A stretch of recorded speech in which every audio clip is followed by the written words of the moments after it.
appreciate you coming here and like sitting down with me today, because I know you have a really busy schedule. You know, you have always so much work on your plate, and I know that you are constantly engaging with clients and you know, going into their homes and helping them out. I don't think people at home fully understand what you do or what your role involves unless they work directly with you. So what does your role actually involve? So my title is the Your Choices team leader. I have been at CPSN for a few years now, and we've seen the real evolution of our Your Choices program, previously known as Innovative Choices.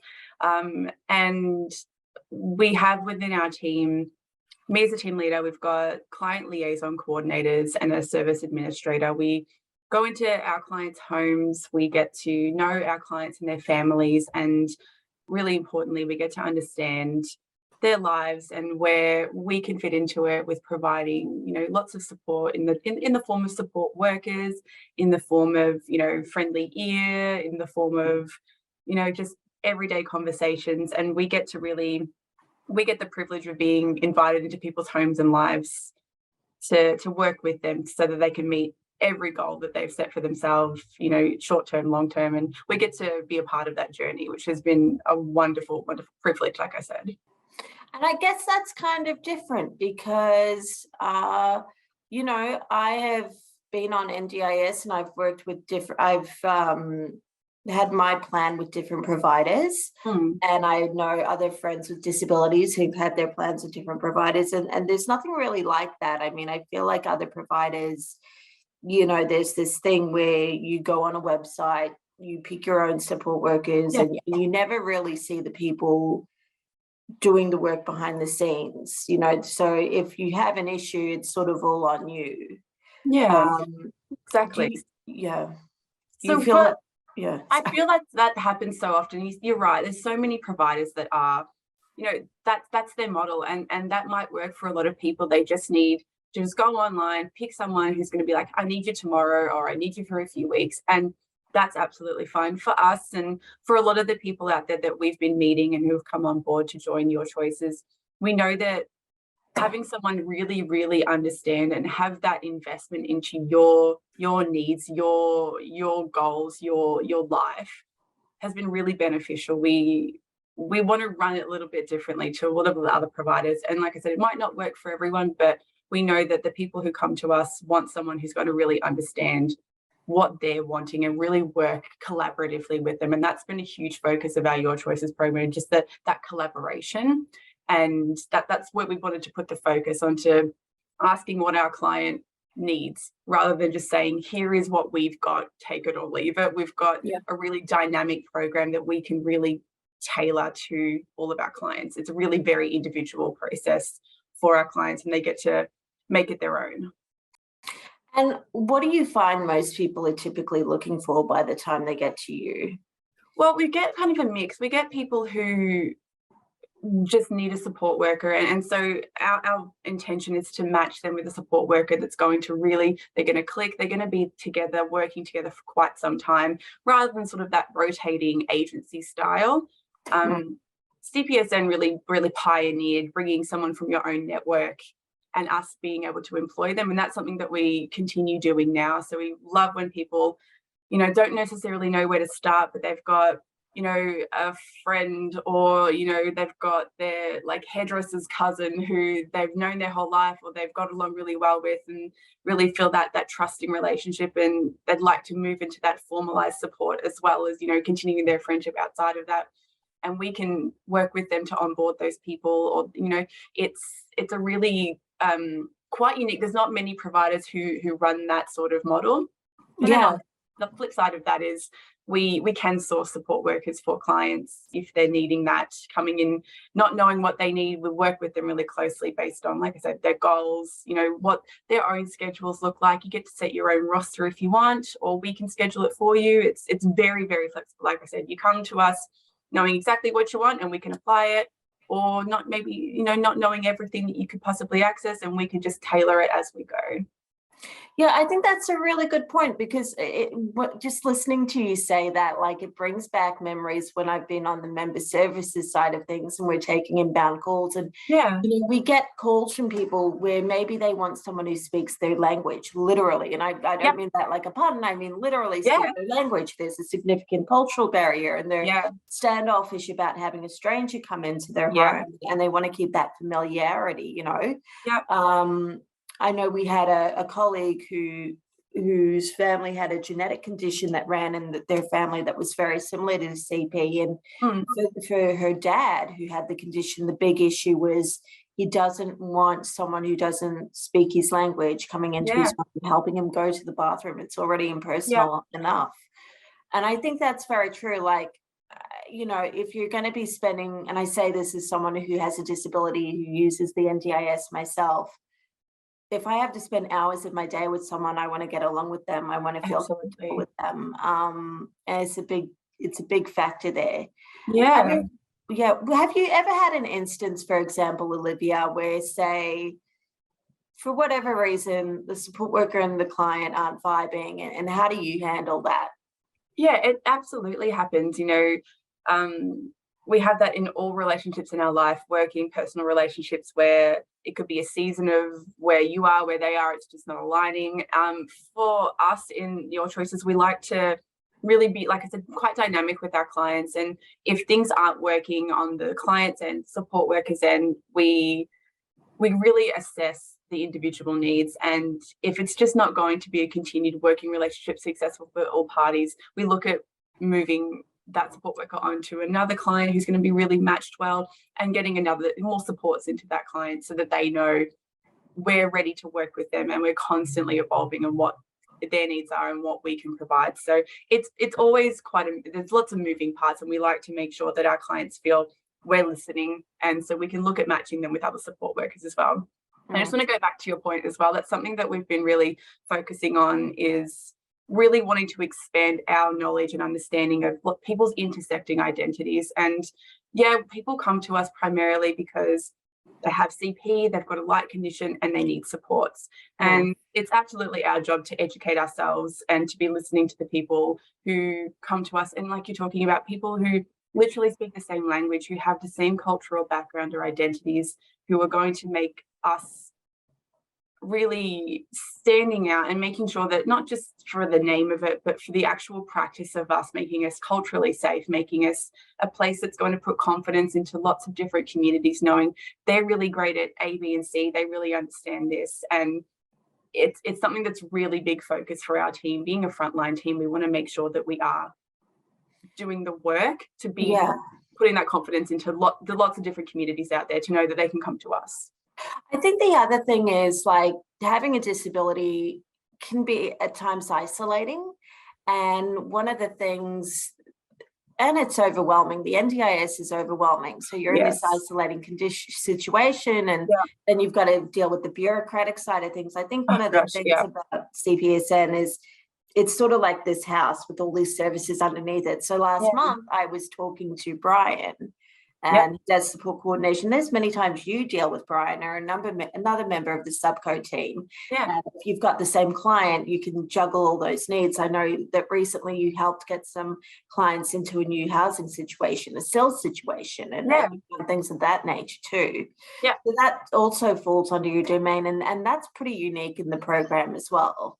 Absolutely, yeah. We it's quite you're right, that the house description is perfect, because we're presenting out to the rest of the world. We are a network, and you as soon as you get to the door, you realize there's so much more on offer for you as a client that you may not have realized that you could be attaching yourself to. It could be coming to looking at in-home or community supports with Your Choices around that. You could be accessing telehealth consults, or having nursing in your home if that's something that you need, or telehealth nursing.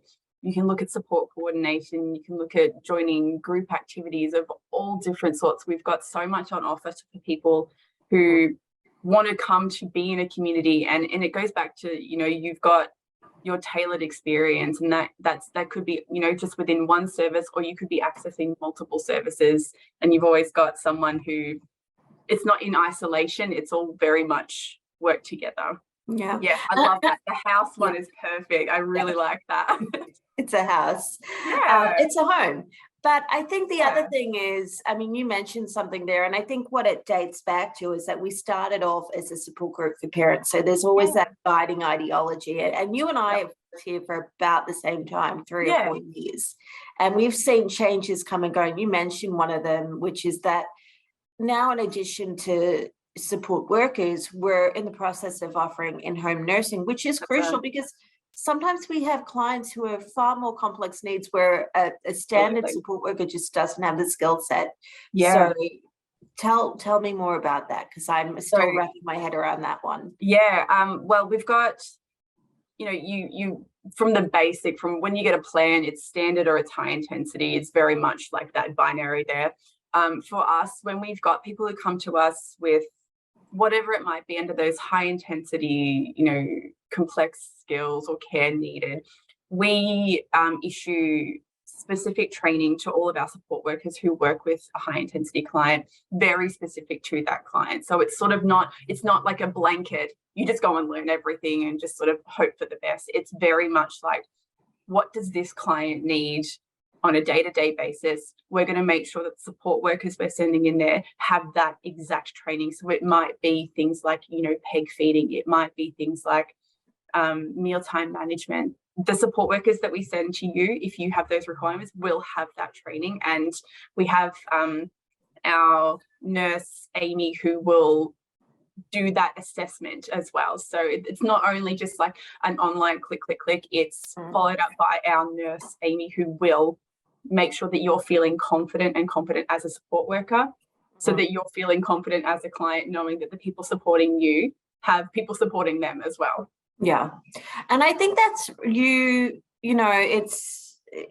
it's a thing, because I was having my day off yesterday and I was hanging out with my support worker, who's great. I've worked with her for like 3 or 4 years. She works with a lot of vision impaired clients, and she's in the process, she's going to start doing winery tours, but she was saying that she recently was working with someone who wanted to really drill her and ask her lots of questions, because she'd had this horrible experience where she'd been stranded on a winery tour. She was vision impaired, she got lost.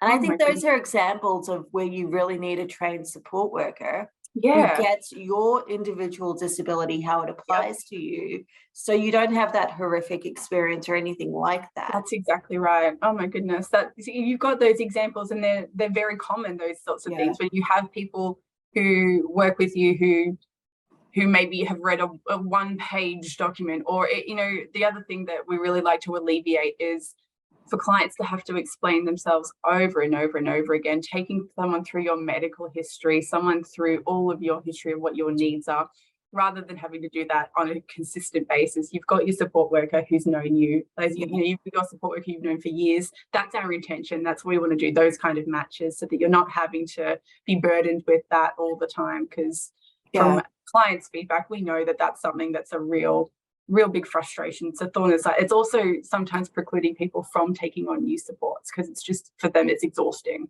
Yeah. And they don't want to deal with that aspect of it. There's this thing of, people don't want more life admin, and you take care of the admin side of it, right? That's part of your day-to-day job. Yeah. Is that we love it. We will take on all of the admin.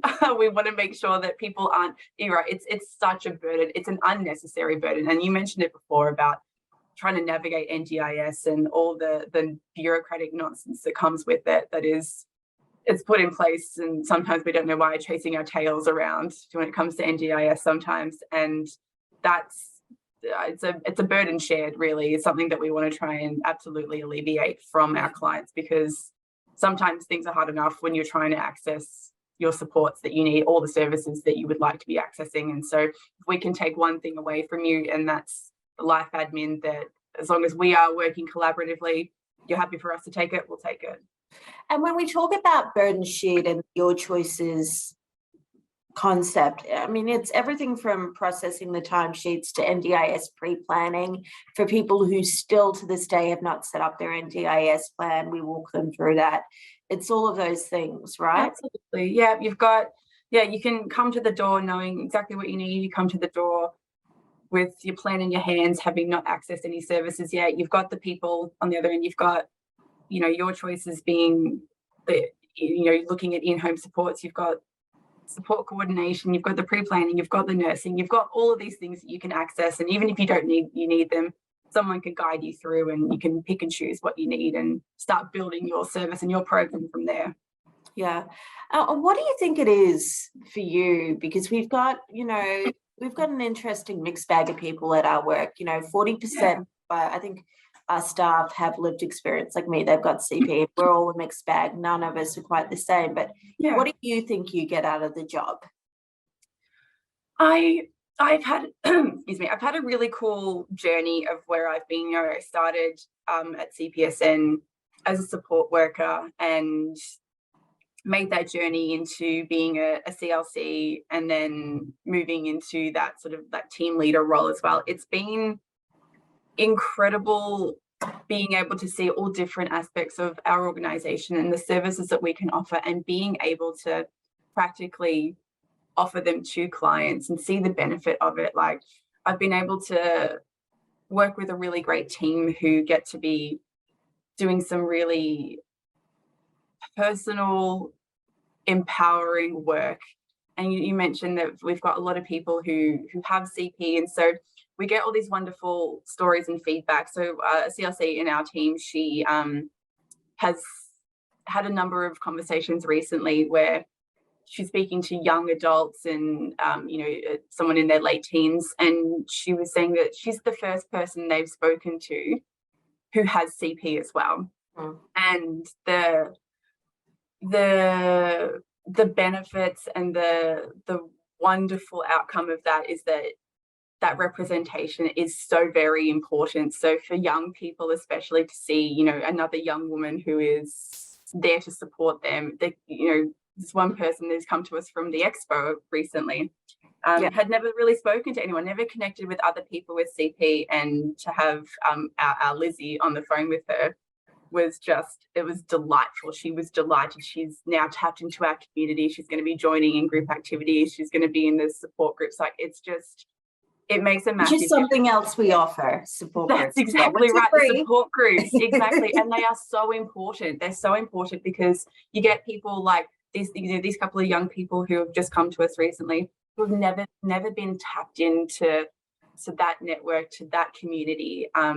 And for us to just simply, whatever it might be, it's, you know, it's up to you how involved you want us to be with your programs. It's a bridge into what the rest of our organization is offering, or it's like, we'll take you on a tour, we'll hold hands, we'll go around together. It's completely up to people who come to us. But to be, even at minimum, that bridge into tapping into community that you may have never been a part of or didn't even know existed, that's the best. It's so great.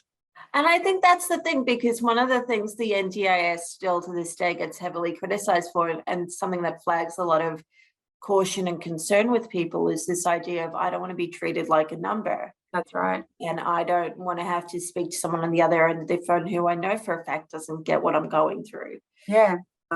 So that's something I like to think we offer. I think so. I think we aren't a massive organization, and I think that absolutely is a benefit to anyone who comes on board with us, because we have the resourcing to be able to support you in whatever you're wanting to access, all the services, all the tailored supports. But we also have really small, beautifully dedicated teams who, like, you know, for our team, everyone has their individual, you know, clients that they are supporting, but all of us are across, so we could step in at any time and be able to support. We know everyone's stories, families, names. We're as involved as clients want us to be, and that might be, we check in every single week, or we'll talk to you in a couple of months. Whatever your needs are, we'll work with you. And because we know it, excuse me, we've done the work to know what your needs are and how we can best work with you. And I think that's a really lovely, beautiful thing to be like, hey, it's me on the other end of the phone, not just, hi, you've just called this random number, we'll get to you when we can. Yeah. What was your name? Yeah, exactly. Yeah. So if people are seeing this and they're not happy with their provider and they're looking for a change or even just more information, how can they get in touch? Oh, call CPSN. You'll get to talk to Nat, you'll get to talk to Nick or Josh, and they are the most wonderful, friendly people, and they'll just want to have a chat, and they'll be able to direct you to wherever you need to go. It might be to me and my team, it might be to accessing Amy and our nursing, it might be Brian and support coordination. The list goes on. You might want to come into our group activities, into our social connections, into our support groups. So you might not know where to start, and that just starts with a conversation. It can start with us sending you information, whatever you might need, just to get you started, to start building that confidence to know when you're ready to take the next step, we're ready there as well. Awesome. Thanks so much for sitting down with me, Olivia. I'll let you get back to work. It was a genuine pleasure. It's such a good time.